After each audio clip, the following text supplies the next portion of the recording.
నేను కూడా ఒక మహిళగా ఒక మహిళలను అన్నప్పుడు కొంచెం మనం ఏ స్థాయిలో ఉన్నా ఎక్కడున్నా నేనైనా ఇంక్లూడ్ ఎవరమైనా మనం మాట్లాడేటప్పుడు కొంచెం జాగ్రత్తగా మాట్లాడాలని అంతే తప్ప ఇది ఎవరి మీద ఎవరిని ఉద్దేశించి అనేది కాదు.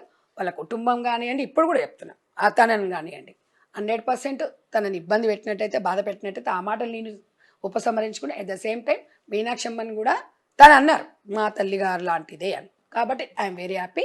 సో మాటలు దొరలడము, స్పందన ప్రతిస్పందన, తర్వాత ఉపసంహరించుకోవడం అనేది ఇంకా దానికన్నా పెద్దగా అంటే ఇంకేం ఉండదు.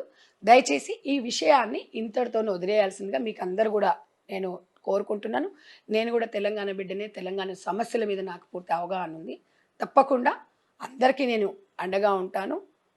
ఏ విషయం ఉన్నా కూడా పార్టీ పరంగా తెలంగాణ ఇన్ఛార్జ్ మీనాక్షమ్మ కాబట్టి నేను స్పందించడం జరిగింది తప్ప వ్యక్తిగతంగా నాకు ఎలాంటి విభేదాలు నాకు కానీ విట్టలుగా తమ్ముని కానీ లేదు. కాబట్టి మీరు అందరూ కూడా అర్థం చేసుకోవాలి, మనం అందరం సమయం పాటించాల్సిన అవసరం ఉందని చెప్పేసి మీకు అందరూ కూడా నేను తెలియజేస్తాను.